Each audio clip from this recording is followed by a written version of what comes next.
तो इस वीडियो में हम स्टार्ट कर रहे हैं एसएफएम न्यू सिलेबस का जो क्वेश्चन पेपर आया है नवंबर 2020 में, उनके सारे सॉल्यूशंस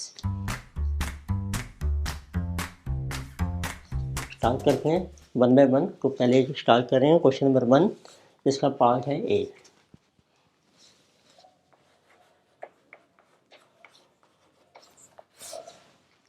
तो इस क्वेश्चन में आपको मेंशन किया है jackets limited had purchased worth $80,000 on 1st May 2020 for which it had to make a payment on 1st November 2020।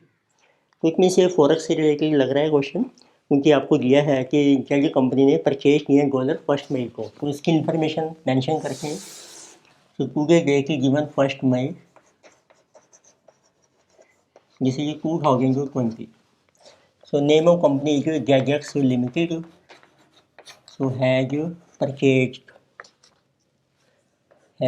made purchases for US dollar 80,000। तो मीन्स ये कंपनी है, इसने कुछ गुड्स से परचेज की होंगी वर्थ डॉलर 80,000 की 1st मई को, for which it has to make payment on 1st November. और इसकी जो पेमेंट इन्होंने करनी है वो है 1st November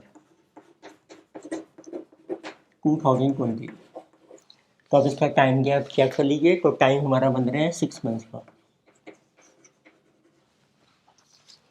so the pricing exchange rate is INR US dollar 75। तो प्राइसिंग होता है आज की डेट में जो रेट है उसको कहते हैं सपोर्ट रेट। तो ये आपको दिया है, देखो INR ओब्लिक US डॉलर, तो this is given to be 75।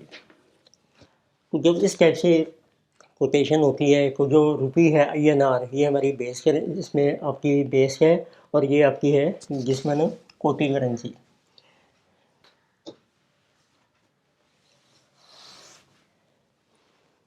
देखो स्पॉट रेट आपको दिया है, this is INR and USD, तो दिस वन इज 75। तो इसको आप ऐसे भी मेंशन कर सकते हो, so this is equal to ₹75 पर US dollar. The company can purchase forward dollars at INR USD 74। और आप इसको परचेज कर सकते हैं करेंसी को, उसका फॉरवर्ड रेट भी दिया है आपको, जिसको हम F से डिनोट करते हैं। फॉरवर्ड रेट आपका दिया है ₹74 so पर US डॉलर। तो कंपनी will have to make an up front premium at the rate of 1% of forward amount purchase. It mean अब यदि आप फॉरवर्ड कॉन्ट्रैक्ट एंटर करते हैं अपना रिस्क कवर करने के लिए, तो आपको फॉरवर्ड जो प्रीमियम पे करना पड़ेगा, बट जो फॉरवर्ड जो प्रीमियम, तो किसी जो गिवन को भी 1% ऑफ फॉरवर्ड जो अमाउंट, जितनी भी फॉरवर्ड आपकी वैल्यू है। ओके, जब हम हेजिंग करने के लिए फॉरवर्ड कॉन्ट्रैक्ट साइन करेंगे वो हम 0 पीरियड में करेंगे 1st मई को, इसको हम 0 पीरियड कह सकते हैं। तो प्रीमियम आपको उसी टाइम पे करना पड़ता है, उसको हम कहते हैं it is paid eight support. तो ये आपको स्पोर्ट पर पे करना है। एंड जो कॉस्ट ऑफ फंड्स को गैजेट्स से 10% पर एनम, तो इसकी जो कॉस्ट पड़ेगी फंड्स की वो भी आपको दे रखी है, जिसको हम ये भी कहते हैं अपॉर्चुनिटी कॉस्ट, जिसको R से डिनोट करते हैं। 10% है आपकी पर एनम। तो company can has this position with the following expected rate of US dollar in foreign exchange market so on 1st मई 2020। तो इस टाइम आपको दिया expected rate, expected exchange rate.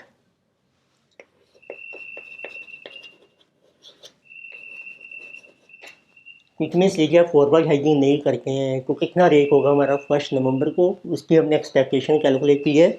उसमें जो आपको 4 रेट दिए रखे हैं। नंबर 1 इज ₹77 और इसकी प्रोबेबिलिटी भी आपको दी है, प्रोबेबिलिटी जो 0.15। सेकंड है आपका ₹71, प्रोबेबिलिटी 0.25।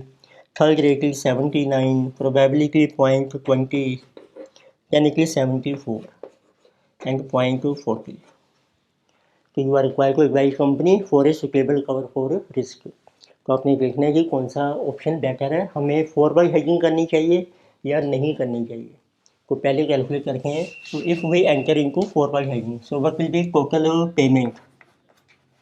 तो हम कैलकुलेट करेंगे टोटल पेमेंट आपको कितनी करनी पड़ेगी, या जिसको कहते हैं आउटफ्लो। कैश आउटफ्लो, और ये हम कैलकुलेट कर रहे हैं रुपीज़ में, and that is with forward hedging.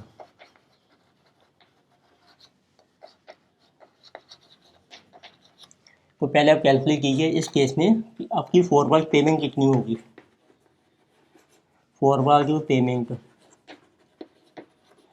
तो दैट विल बी, डॉलर्स हैं आपके 80,000, तो इसका जो रेट है फॉरवर्ड रेट रुपीज़ वो आपको मेंशन किया है, तो दिस इज 74, तो उसकी वैल्यू आ जाएगी रुपीज़ में, राइट। तो आप इसको मल्टीप्लाई कीजिए, तो जिसमें लीजिए 80,000 इंटू 74, तो दिस वैल्यू इज रुपीज़ 59,20,000।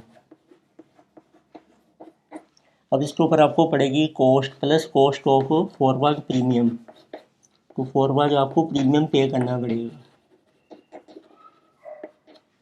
तो इस वैल्यू का आपको लेना है, प्रीमियम आपको दिया है 1%, 59,20,000 into 1%, so this is coming 59,200। क्योंकि इसकी पेमेंट हमें आज ही करनी पड़ेगी, तो उसके ऊपर हमें इंटरेस्ट का भी लॉस होगा, वो भी आपको दिया है, उसमें ऐड कर दो अपॉर्चुनिटी कॉस्ट ऑफ फंड्स, तो ये आपको पेमेंट करनी है 59,200, इसकी इंटरेस्ट कॉस्ट है 10%, और हमारा जो टाइम पीरियड है वो है 6 महीने का, 6/12। सो दिस इज 59,200, 6 मंथ्स का बन गया 10%, 5%, तो दिस इज 2960। तो एक तरीके से फॉरवर्ड हेजिंग में ये हमारी टोटल पेमेंट आ जाएगी with forward hedging. So this is our 62,160 plus 59,20,000, तो देखो इसमें टोटल पेमेंट आपकी बन रही है रुपीज़ 59,82,160। अब देखते हैं यदि आप हेजिंग नहीं करते हैं तो फिर आपको उस टाइम जो रेट होगा उसके बेस पर पेमेंट करेंगे, तो इट मीन्स अब आपके पास सेकंड ऑप्शन है if we make no hedging. तो उसके लिए पहले आप कैलकुलेट करो what will be expected spot rate, आपका एक्सपेक्टेड स्पॉट रेट क्या होगा, दैट इज आफ्टर 6 मंथ्स। आपको डिफरेंट डेट्स दिए उनको उसकी प्रोबेबिलिटी से मल्टीप्लाई कर दीजिए, सो किसी कमिंग 77 इंटू 0.15 प्लस यानी कि 71 इंटू 0.25 यानी कि 79 इंटू 0.20 प्लस 74 इंटू 0.240, तो ये रेट आ रहा है आपका रुपीज़ पर डॉलर। तो 77 into 0.15 then 71 into 0.25 then 79 into 0.2 74 into 0.24, so this is 74.70। इसमें सिंपल है, but will be total payment देखो वो कैलकुलेट हो जाएगी आपकी टोटल पेमेंट। देखिए डॉलर हैं आपके 80,000 इंटू रेट है अब आपका 74.70, तो इसके बेस पर आपकी टोटल जो पेमेंट बन रही है इंटू 80,000, इसी जो रुपीज़ 59,76,000 इसी टोटल पेमेंट।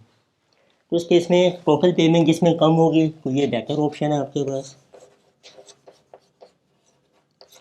तो उसका जो डिफरेंस है वो हमारी आ जाएगी कॉस्ट ऑफ फॉरवर्ड, या हम कह सकते हैं सेविंग आपको कितनी हो रही है विदाउट हेजिंग, यदि आप हेजिंग नहीं करते हैं तो आपकी सेविंग है, इनका जो डिफरेंस आ रहा है माइनस 59,82,160, दिस इज रुपीज़ 6160, तो it means no hedging is better option. तो सिंपल क्वेश्चन था ये, तो नेक्स्ट लेटर से क्वेश्चन नंबर 1 का second part. Next we have question number first second part. ये देखो आपको क्वेश्चन दिया, a 2 year CRI for a share of stock of in ABC limited is as follow you, consider a 2 year American call option. तो ये American call option का question है। किसी की 2 year American call option and this is on share of ABC।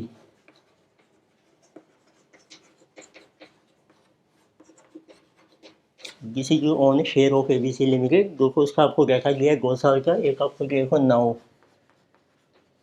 It means now means time period is 0। फिर आपको दिया है 1 year later, which is called time period 1, यानी कि 2 year से लेटर, किसी के टाइम पीरियड 2। तो आपको ना प्राइस ही दिए हैं, यहाँ पर एक नोट दे रखी है किसी N2 नोड है ये, और इसका प्राइस आपको दिया है 108। So here price of share is given 100, then price is 95, then again it is given after 2 years, so price becomes 116.64, then price becomes 102.60, and then it may become 90.25। तो ये आपको मेंशन किया होगा कि प्राइस आपका राइज हो रहा है और अगेन राइज सेकंड पीरियड में, and it is falling, after fall it is rise, after rise it is fall, and this is again falling. तो उस प्राइस को हम कहते हैं, ये तो ऐसे जीरो होता है हमारा, इसको नोड नंबर दिया इन्होंने number 1 N1, this is node number 2 N2, and this is N3। ये नोड नंबर है आपके N1 N2 N3। तो ये देखो ऐसे जीरो प्राइस है, ये प्राइस होता है हमारा अप प्राइस, ये डाउन प्राइस है आपका, इसको एस बी से जो करके हैं, जिसे अप अप, जिसे जो up down, and that is equal to down up, ये हमेशा सेम ही होते हैं। जिसे डाउन डाउन, डाउन मीन्स पहले फॉल किया है, अगेन इट इज फॉलिंग, जिसको डाउन डाउन भी कहते हैं।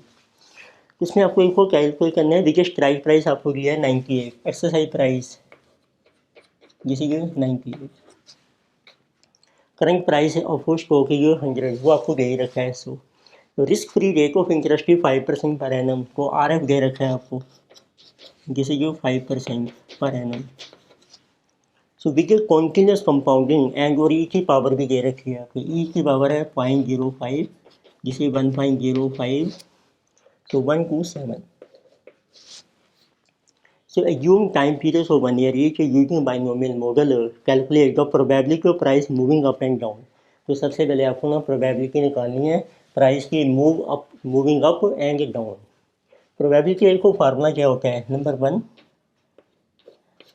फार्मूला ये है हमारा प्रोबेबिलिटी ऑफ राइज, जिसको आप भी कहते हैं, इसको P से डिनोट कर सकते हो आप। तो इसका फार्मूला होता है e⁻r into P time period 1 minus D upon U minus D। अब इसमें D और U क्या होते हैं, D होता है डाउन फैक्टर, U होता है अपर फैक्टर, और वो कैसे निकालते हैं हम, U कैलकुलेट होगा आपका 1 प्लस % राइज, जितना राइज हो रहा है, और डाउन फैक्टर कैलकुलेट होता है 1 में से माइनस करके % फॉल। तो पहले % राइज और फॉल निकाल लेते हैं, कितना हो रहा है आपका % राइज। जब भी 2 पीरियड होते हैं ना, उसमें कंजम्पशन भी होते हैं हमारे कि परसेंटेज राइज सेम रहता है दोनों सालों में। अब देखो फर्स्ट ईयर में कितना राइज हो रहा है, 100 से 108 हो गया है प्राइस, तो परसेंट राइज आ जाएगा 108 minus 100 upon 100 into 100, that is coming 8%। तो ऐसे 100 से 95 हो गया है, तो उससे परसेंटेज फॉल आ जाएगी आपकी 95 माइनस 100 अपॉन 100। ये देखो नेगेटिव आ रहा है, इट मीन्स ये फॉल है आपका। तो इसमें पुट क्या रखें 1 प्लस 8%, ये अपर फैक्टर बन जाएगा 1.08, और 1 में से माइनस कर दो 5%, 0.95। अब यहाँ पुट करेंगे तो आपकी प्रोबेबिलिटी आ जाएगी ऑफ राइज। तो 1.05127 माइनस 0.95 अपॉन 1.08 माइनस 0.95। तो you will get probability of rise. देखो मैं यहाँ मेंशन कर रहा हूँ, पी का आंसर आ रहा है अब आपका प्रोबेबिलिटी ऑफ राइज। तो किसी जगह 1.05127 माइनस 0.95 डिवाइडेड बाय 0.13, जिसे जो 0.779। तो प्रोबेबिलिटी ऑफ फॉल भी आ जाएगी अब आपकी, वो भी आप कैलकुलेट कर सकते हैं। तो what is probability of fall in price, तो इसको हम शो करके हैं 1 minus probability of rise 1 minus 0.779। तो दिस इज कमिंग 0.221। ये तो था आपका पहला आंसर, राइट, प्रोबेबिलिटी आ गई आपकी।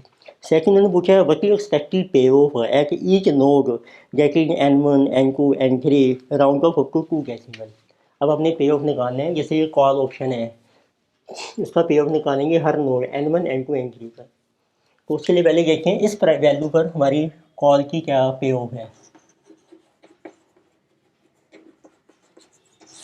जो कॉल जो को एक्सेप्ट होती है, ये एक्सरसाइज से प्राइस से ज़्यादा होता है प्राइस, ये हमारा स्पोर्ट प्राइस है, जिसी मॉर्गन ई है 98, जिसी आल्सो मॉर्गन ई बट जिसी लेस दैन ई। इतनी यहाँ कॉल एक्सेप्ट हो जाएगी तो उसका जो पे ऑफ आएगा जैसे कि C U U up which is exercise price है 98, दिस विल बी अवर 18.64। फिर उसको लिख लीजिए अप एंड डाउन और डाउन एंड अप दोनों सेम आएंगे आंसर, जैसे जो अगर so up and down, this is down and up. This minus 98 exercise price 4.60 और यहाँ कॉल रिजेक्ट हो जाएगी तो इसका जो पे ऑफ आएगा down down that will be 0। अब आपको इस पॉइंट पे वैल्यू निकालनी है कॉल की पे ऑफ की। प्रोबेबिलिटी देखो लिख लेते हैं, पॉइंट ये है, प्रोबेबिलिटी है आपकी 0.779, ये राइज की है और फॉल की आ गई आपकी 0.221। अब हम कैलकुलेशन कर सकते हैं। अब जैसे अमेरिकन कॉल है, अब इसमें पहले लेते हैं देखो नोड, एक आपने टेबल ड्रॉ किया,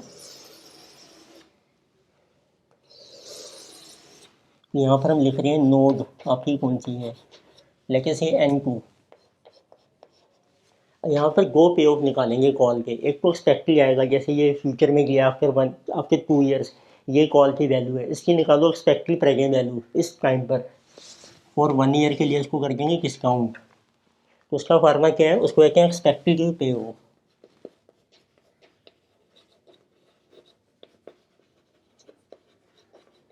इसको हम लिखते हैं value call at upper price, इस पॉइंट पर आ जाएगी। तो यहाँ पर प्राइस अप हो गया तो जिसे कहा गया सी यू, तो उसका फार्मूला है वकील value call at up and up C you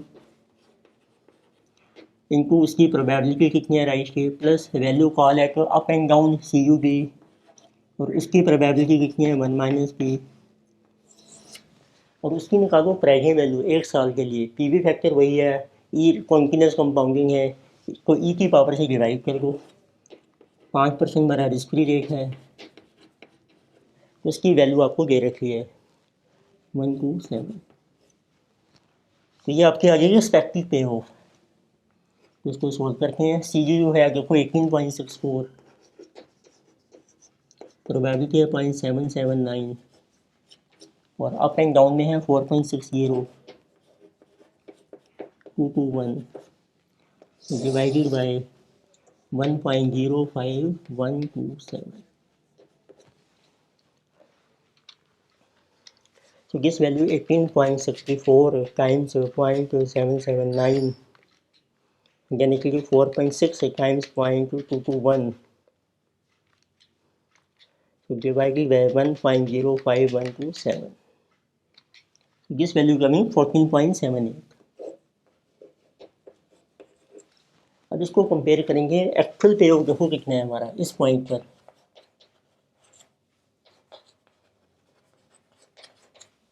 actual आ जाएगा आपका SU कितना है -E। इस पॉइंट पे देखो SU भी है 108, -E है आपका 98, तो दिस इज इक्वल टू 10। और हमने कौन सा सिलेक्ट करना है, जो हायर है, तो this will be selected, this is your higher. तो इट मीन्स इस पॉइंट पर हमारी CU की वैल्यू आ गई है अब 14.78। ऐसे अब हम कैलकुलेट करेंगे N3 के ऊपर। तो राइट, आप देखो चेक कर लीजिए, नोट कर लीजिए। अब हमने N3 के ऊपर कैलकुलेशन करनी है।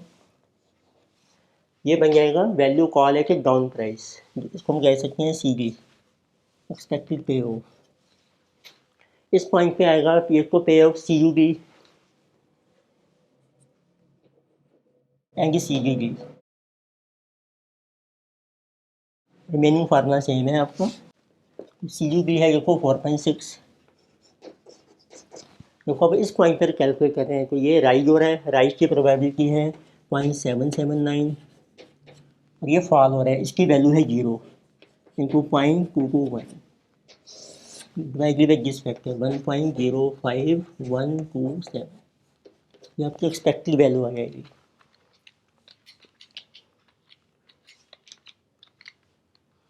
ये 0 ही बन जाएगा, तो this into this divided by 1.05127, तो दिस वैल्यू कमिंग 3.41। अब देखते हैं इस पॉइंट पर एक्चुअल पे कितना है आपका।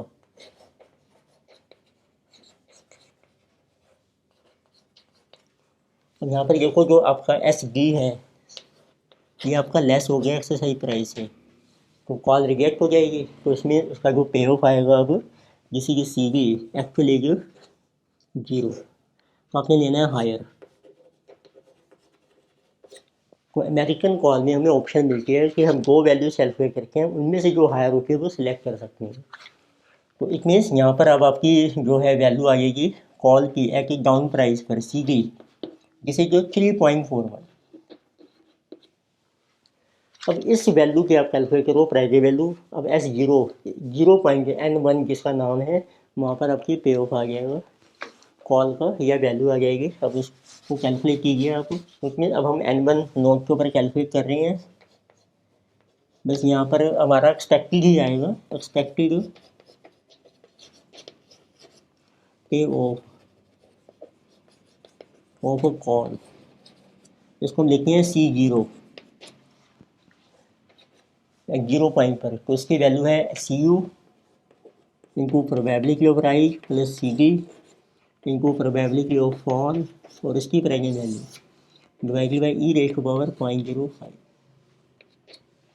देखो CU की वैल्यू है 14.78, प्रोबेबिलिटी 0.779 प्लस 3.41 इंटू 0.221 और इसकी प्रेजेंट वैल्यू 1.05127।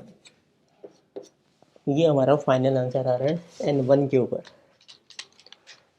14.78 टाइम्स 0.779, 3.41 टाइम्स 0.221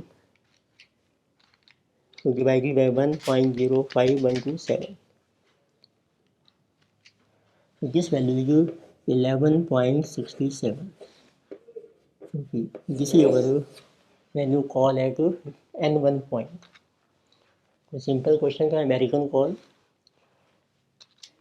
तो इस टाइप का सिमिलर क्वेश्चन हमारी वीडियोस में भी है, तो आप स्क्रीन पे देख सकते हैं, उसका लिंक हमें दिया हुआ है आपको। सेम टाइप का क्वेश्चन हमने कवर किया हुआ अपनी वीडियोस में। तो नेक्स्ट लेके से क्वेश्चन नंबर 1 का C पार्ट। तो नेक्स्ट में है क्वेश्चन नंबर 1 C पार्ट। इसमें आपको मेंशन किया है on Tuesday morning before opening of capital market an investor while going through his bank statement has observed that an amount of ₹7 lakh is lying in his bank account. तो Tuesday का आपका day है। सो Tuesday morning जो एक person है उसने check किया investor ने कि उसके जो बैंक में बैलेंस है वो है 7 लाख रुपीज़। तो बैंक बैलेंस है जो वो आपको दे रखा है ₹7 lakh. And this amount is available for use from Tuesday till Friday.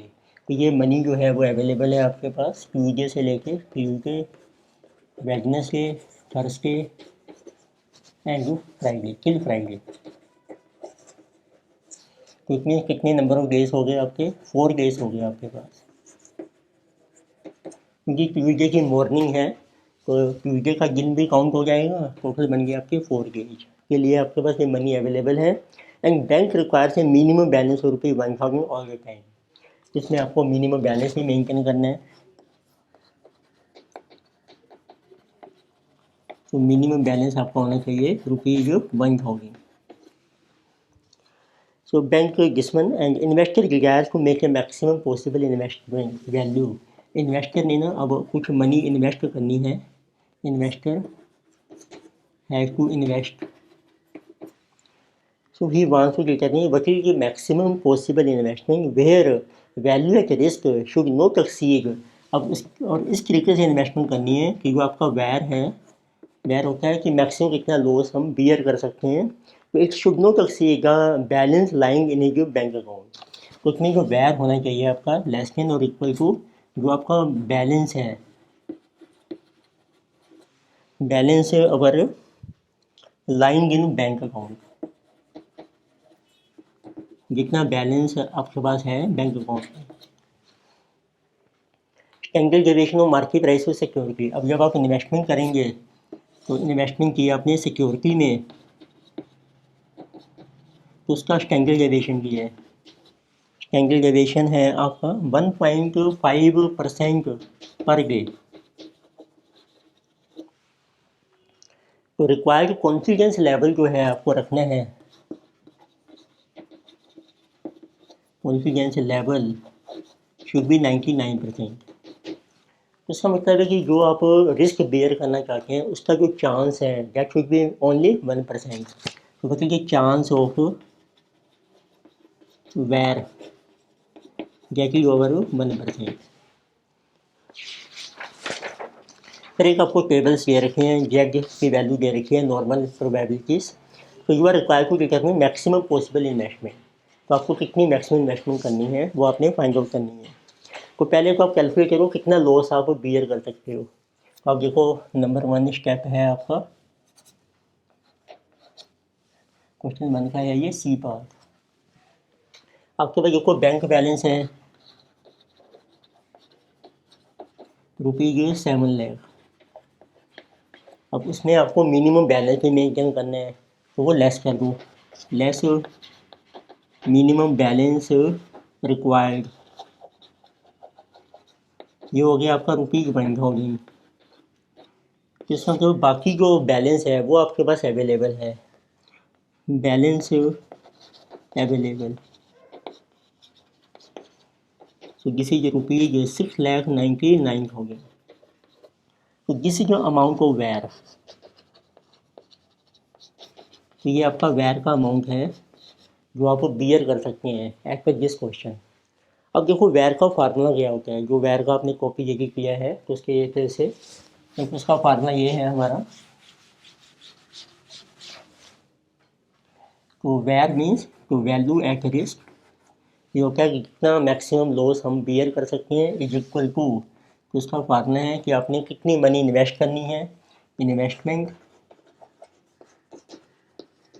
In security, और उसमें कितना रिस्क है हमारा, तो उसको कहते हैं स्टैंडर्ड डेविएशन, और वो हम लेते हैं पर डे इनटू, फिर हम एक जेड की वैल्यू कैलकुलेट करके हैं जो हमारा कॉन्फिडेंस लेवल होता है। वैल्यू जेड, इसमें कॉन्फिडेंस लेवल है 99%, तो 0.99, और इनको करते हैं कितने नंबर ऑफ डेज हैं उसका under root, n is number of days. तो ये हमारा बेसिक फार्मूला है। अब देखो वैर दिया है, स्टैंडर्ड डेविएशन भी आपको दिया है पर डे, जेड की वैल्यू टेबल से कैलकुलेट हो जाएगी आपकी 99% पर, और नंबर ऑफ डेज आपने आपको दिए हैं 4, इसको एन से आप डिनोट कर सकते हो। इन्वेस्टमेंट आपकी कैलकुलेट हो जाएगी, तो पुट करते हैं। तो वट इज वैर 6,99,000। तो VaR is ₹6,99,000 is equal to investment आपकी मिसिंग है इन्वेस्टमेंट इन सिक्योरिटी, और उसका रिस्क आपको दिया है 1.5%। जेक की वैल्यू देखो टेबल में 0.99 में, एक टेबल दिया है ना आपको क्वेश्चन में, देखो उसमें आपको 0.99 मिलेगा, उसके सामने जेक की वैल्यू 2.3 और ये है 0.03 में, उसमें जेक की वैल्यू आ रही है आपकी 2.33। नंबर ऑफ डेज है आपकी 4, उसका कर दो अंदर, तो it means ₹6,99,000 is equal to investment अपनी कितनी करनी है सिक्योरिटी में, इनको 1.5% इंटू 2.33, 4 का अंदर रूट आ जाएगा 2, उससे आपकी इन्वेस्टमेंट आ जाएगी, इन्वेस्टमेंट इन सिक्योरिटी। जिस ये बार मैक्सिमम पॉसिबल इन्वेस्टमेंट जो इन्वेस्टर कर सकता है, दैट इज ₹6,99,000, उसको डिवाइड कर दो, ये सारे इधर चले जाएंगे, जिसे ये 0.015 इंटू 2.33 इंटू 2, तो आपका अमाउंट रुपीज़ में आ जाएगा कितनी आपको इन्वेस्टमेंट करनी है। तो वो 6,99,000 divided by 0.015 divided by 2.33 divided by 2, this is coming ₹100,00,000। तो 100,00,000 आप इन्वेस्ट कर सकते हैं, और we can say maximum possible investment allowed is ₹100,00,000। Let us see question number second, first part A.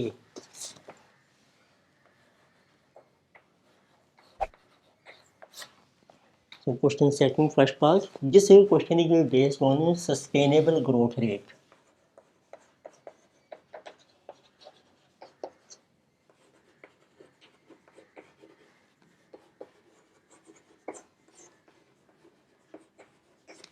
ये हमारी स्टडी का चैप्टर नंबर 1 ही है, उसमें थ्योरी दी हुई है सस्टेनेबल ग्रोथ रेट की, बट इसका जो प्रैक्टिकल क्वेश्चन है I think this is your first time it has come in examination. तो लेट अस सी इसमें देखो डाटा क्या दिया है आपको। AB इंडस्ट्रीज है इक्विटी कैपिटल ₹12,00,000, तो इक्विटी कैपिटल दिया है हमें, दिस इज ₹12,00,000। टोटल डेट आपको दिया है ₹1,00,000 से, and annual sales are given, sales को ऐसे रख लेते हैं ₹30,00,000 से। So two mutually exclusive proposals are under consideration for the next year. Details of proposals are under. अब इसमें दो proposals लिए हैं, proposal number 1 and 2। Target SAQ sale ratio है, नेट प्रॉफिट मार्जिन है, टारगेट डेट इक्विटी रेशो है, target retention ratio है, annual dividend rupees in lakhs में है, एंड न्यू इक्विटी रेज आपको दे रखी है। तो you are required to calculate sustainable growth rate for the proposal. इसमें ना दो मॉडल्स चलते हैं मेनली SGR में। वो देखो, एक तो होता है आपका model number 1 for sustainable growth की हम डिस्कस करते हैं, ये है कि नो न्यू इक्विटी इशूड, और जो रिटेंशन रेशो है आपकी वो कांस्टेंट है, रिटेंशन रेशो होती है B या DP रेशो, और DP रेशो होती है 1 माइनस रिटेंशन, तो ये हमारी कांस्टेंट रहनी चाहिए। और एक होता है हमारा मॉडल सेटिंग, तो दोनों के थोड़े डिफरेंट अलग अलग फार्मूलास हैं। तो इसमें कि हम न्यू इक्विटी इशू कर रखे हैं, न्यू इक्विटी इशू, और आपको डिविडेंड भी हम कई बार कैश में पे कर रखे हैं, प्लस डिविडेंड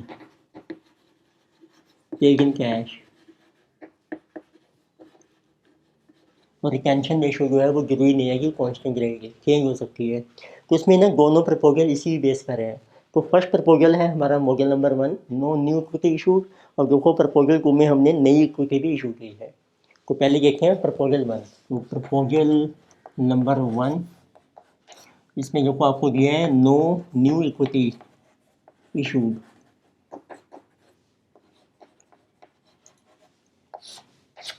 इसमें देखो फार्मूला क्या होगा, sustainable growth rate SGR growth होती है सिंपल जी। तो इस केस में जब आपने कोई नई इक्विटी इशू नहीं की है तो उसका जो फार्मूला है तो वो आपका बन जाता है, जिससे कि रिटेंशन रेशो कितनी है, देखो आपकी रिटेंशन रेशो इनको नेट प्रॉफिट मार्जिन कितना है, नेट प्रॉफिट मार्जिन जो कि नेट प्रॉफिट रेशो सेल्स के ऊपर इनको 1 प्लस डेट इक्विटी रेशो कितनी है आपकी, और आपको नहीं डिवाइड करना है, जिसे divide by assets to sale ratio.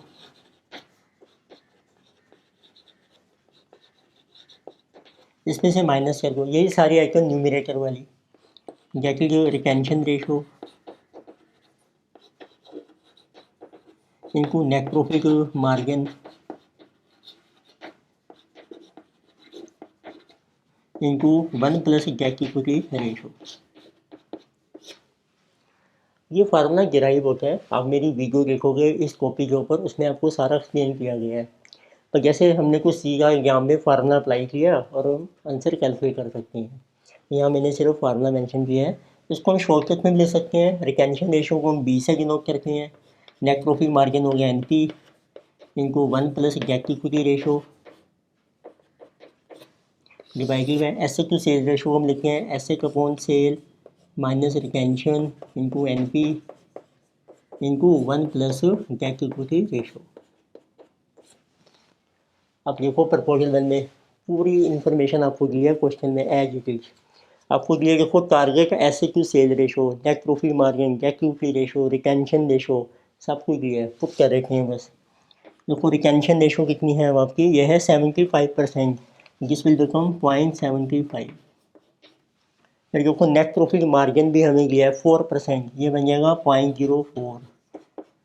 1 plus debt equity ratio की है 2:3 मीन्स 2/3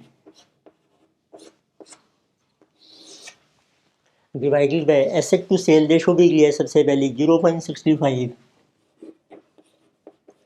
माइनस ये न्यूमेरेटर सेम आ जाएगा 0.75 इंटू 0.04 इंटू 1 प्लस 2/3। इसको सोल्व कर रखें, न्यूमेरेटर देखिए कितना आ रहा है आपका। तो जिस पे लिखो हम 3 + 2 5/3 यानी कि 0.75 इंटू 0.04 इंटू 5 डिवाइडेड बाई 3 जिसे 0.05 यानी कि जो 0.65 माइनस 0.05।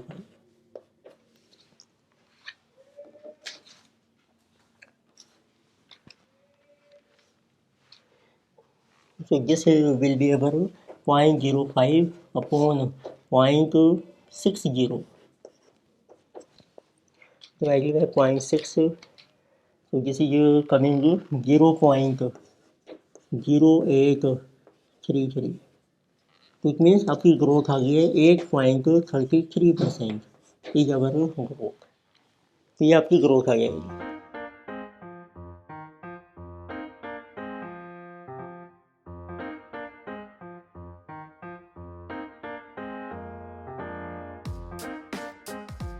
राइट, इससे आपने सिर्फ फार्मूले की वैल्यूज पुट करने की एंड किसी की सिंपल है। तो नेक्स्ट देखते हैं प्रपोजल 2। प्रपोजल 2 देखो इसमें आपको नई इक्विटी इशू की है, डिविडेंड कैश में पे किया है, तो इसमें दूसरा मॉडल अप्लाई होगा। तो उसका देखते हैं पहले फार्मूला। तो प्रपोजल 2 में देखिए आपको दिया है न्यू इक्विटी इशू की है हमने, तो इसका ये फार्मूला है सेल्स इनटू 1 प्लस ग्रोथ। तो ये बन जाएगी सेल आफ्टर 1 पीरियड जैसे इक्वल टू प्राइसिंग इक्विटी कितनी है प्लस जो न्यू इक्विटी इशू की है माइनस जो डिविडेंड आपने पे कर लिया है, इनको कर लिए 1 प्लस डेट इक्विटी रेशो इनको सेल अपॉन एसेट रेशो। पहले वाले में कि एसेट टू सेल, अब ये है sale to asset ratio. 1 minus net profit margin इनको 1 प्लस डेट इक्विटी रेशो इनको sale to asset ratio.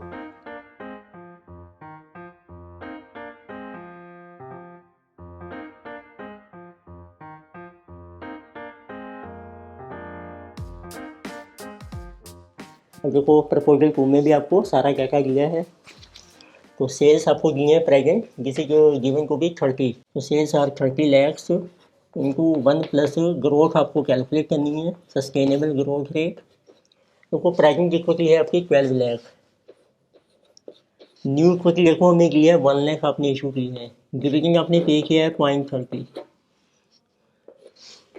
Into 1 plus debt equity ratio proposal को में की है 4:1, तो this is 4/1 into sale to asset क्या होगी, ये होगी 1 एसेट टू सेल रेशो, तो दिस सेल टू एसेट आप ऐसे भी ले सकते हो 1 एसेट टू सेल रेशो, ये आपको क्वेश्चन में दिया है एसेट टू सेल रेशो, तो सेल ऊपर चली जाएगी, तो उसको लिखते हैं 1 एसेट टू सेल रेशो है 0.62, तो divided by 1 minus net profit margin देखो आपको दिया है जिस is 5%, 0.05, so into 1 plus debt equity ratio 4:1 into sale to asset ratio 1/0.62। अब इसको आप सोल्व कर सकते हैं तो इससे आपकी ग्रोथ आ जाएगी, तो किसी over 30 times 1 plus sustainable growth rate, तो लेके see what is over numerator 12 plus 113 minus is 12.70 into 1 plus 4 is 5, जिसमें divided by 0.62, this is 1 minus, so this is also 0.05 into 5, this is 0.25 divided by 0.62, तो इसका आप LCM ले लीजिए, this is equal to it will go here 0.62 minus 0.25 divided by 0.62, so this will become 12.7 into 5, 63.5 divided by 0.62, guess minus है guess 0.62 minus 0.25, this is 0.37 divided by 0.62, 62 से 62 cancel हो जाएगा, so we are left with 63.5 upon 0.37, तो आपकी growth आ जाएगी, तो 1 plus SGR sustainable growth rate is equal to 63.5 upon 0.37 and into 1/30, 30 को हमने कर दिया क्रॉस मल्टीप्लाई, सो SGR आ जाएगा आपका 1 इधर चला जाएगा, so this money coming, so this is 63.5 divided by 30 divided by over 0.37, this is coming 5.7207, so it means growth is 5.7207 minus 1, so 4.7207%, ये परसेंटेज में आ जाएगी आपकी ग्रोथ, राउंड ऑफ कर सकते हैं 4.721%।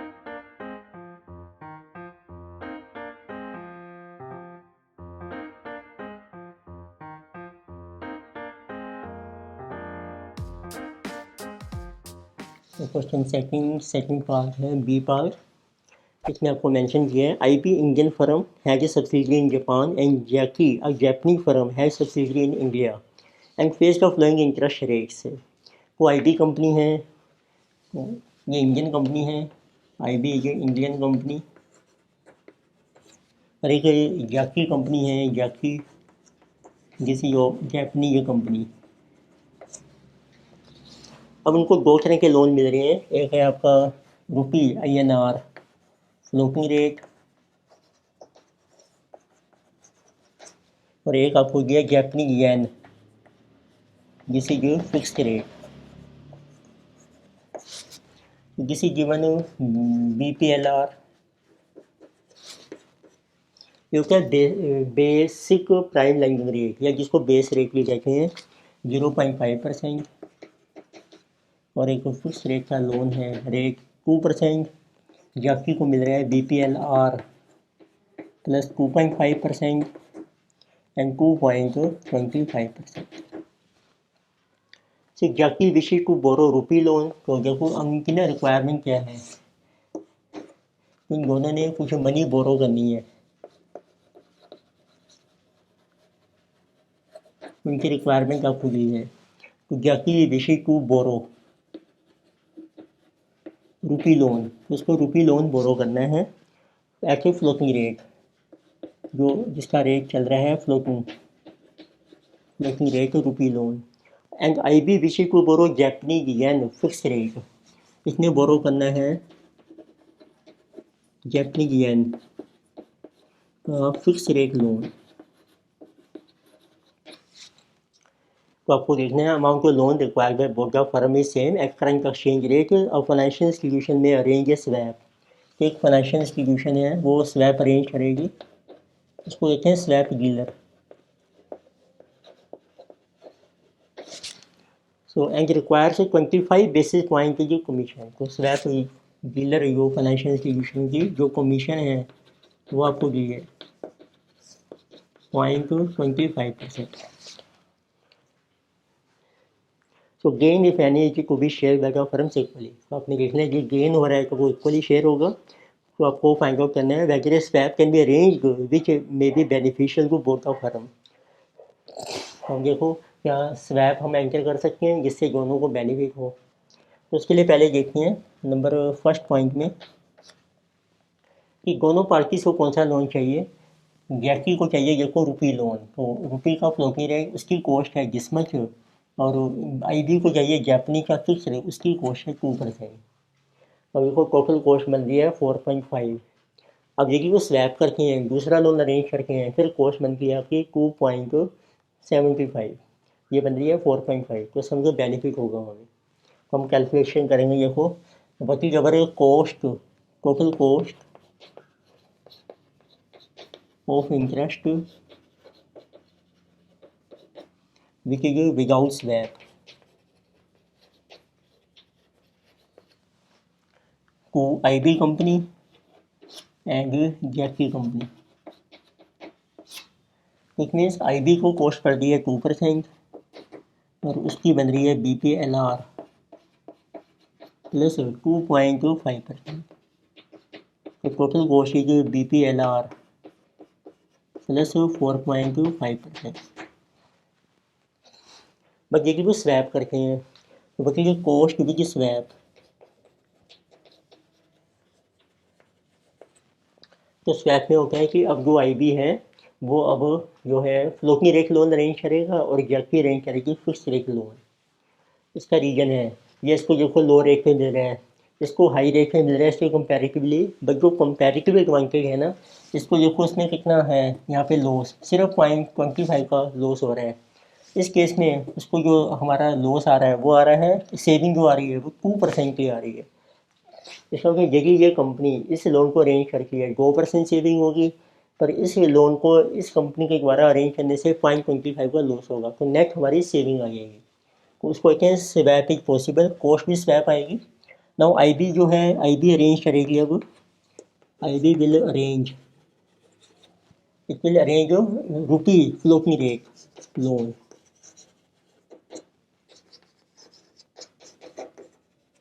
और ऐसे जो जापानी कंपनी है इट विल अरेंज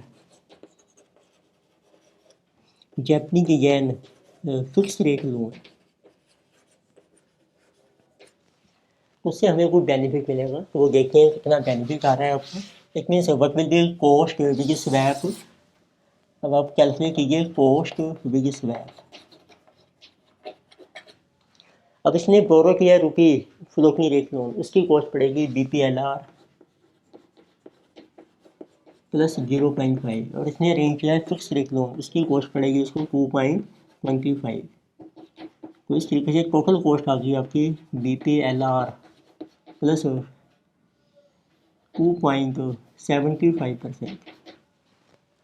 देखो पहले कॉस्ट आ रही थी 4.5, BPLR को सेम है और ये 2%, तो हमें सेविंग हो रही है। तो बताइए सेविंग विद स्वैप, तो वो आप कैलकुलेट कर लीजिए जैसे कि जिस माइनस जिस वन, तो ये आ रही है आपकी 1.75%।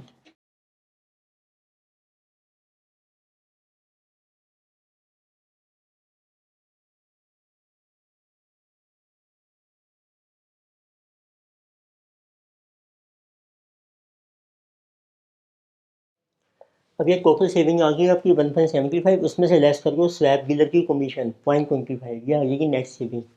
और ये आपने इक्वली डिवाइड करनी है दोनों पार्टीज में। तो नेट सेविंग को आपने डिवाइड किया 1:1।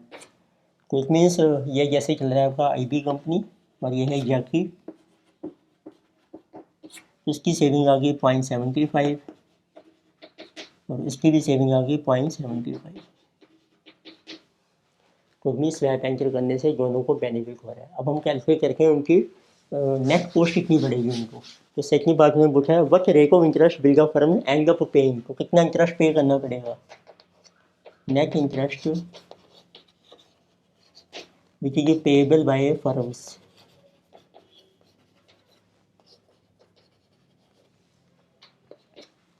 अब देखो इसकी रिक्वायरमेंट की फिक्स रेट लोन लेना था इसने, तो इसको कॉस्ट पड़ेगी नेट इंटरेस्ट 2 माइनस 0.75%, उसकी सेविंग लेस कर दो तो इसकी कॉस्ट रहेगी कि 1.25%। इसकी रिक्वायरमेंट इसको कह जाएगा फ्लोटिंग रेट लोन, तो BPLR प्लस 2.5, इसमें से माइनस होगी सेविंग 0.75, तो इसकी कॉस्ट रहेगी आपकी BPLR प्लस 1.75%। तो ये नेट कॉस्ट आ जाएगी दोनों पार्टी से जो उनको पे करनी पड़ेगी।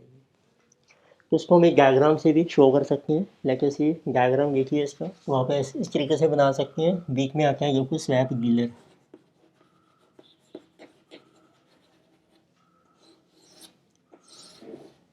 And one is your IB।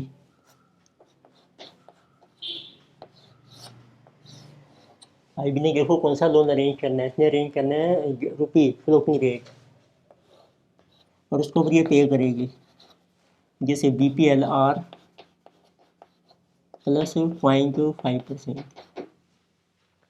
दूसरी जो कंपनी है जैकी कंपनी, तो ये भी अब लोन अरेंज कर रही है। इसने अरेंज करना है फिक्स रेट, तो उसके ऊपर ये पे करेगी 2.25%। जो जो लोन इन्होंने अरेंज किया है उसका इंटरेस्ट इनको रिसीव हो जाएगा, तो ये इसको रिसीव हो जाएगा और ये पे कर देगी। अब तो इसने पे करना है, ये फ्लोटिंग रेट रिसीव होगा, इसने पे करना है BPLR, ये इसने पे कर दिया प्लस 1.75%। उसमें से स्वैप डीलर इसको ट्रांसफ़र कर देगा BPLR प्लस 0.5%, इसको रिसीव हो गया। अब इसने पे करना है फिक्स रेट का लोन 1.25, ये पे कर देगा 1.25%, ये इसको रिसीव हो जाएगा। इसको रिसीव हो रहा है 2.25। इस तरीके से हम शो करके हैं डायग्राम। बीच में देखो स्वैप बैंक की कमीशन कितनी बन रही है, वो हम इस तरीके से कैलकुलेट करेंगे। इसकी देखो रिसीट्स कितनी है स्वैप बैंक की, जो इसकी तरफ एरो है इसको रिसीव हो रहा है 1.25 plus BPLR and plus 1.75। Total जो रिसीट है अब इसकी, जिसकी जो BPLR प्लस 3%। तो देखो इसकी पेमेंट कितनी है। अब इसने पे किया है BPLR प्लस 0.5 और इसको पे किया है 2.25। टोटल पेमेंट है BPLR प्लस 2.75। तो ये इसकी रिसीट है, ये पेमेंट है। तो नेट रिसीट ज़्यादा आ रही है इससे, जिस माइनस जिस 0.25, ये इसकी नेट कमीशन आ गई,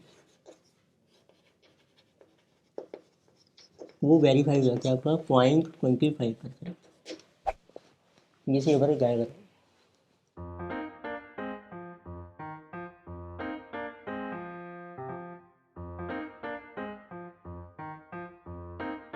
तो इसके आपका सिमिलर क्वेश्चन हमारे वीडियो लेक्चर्स में भी है, जिसके डिटेल्स आपको स्क्रीन पर मिल जाएंगे।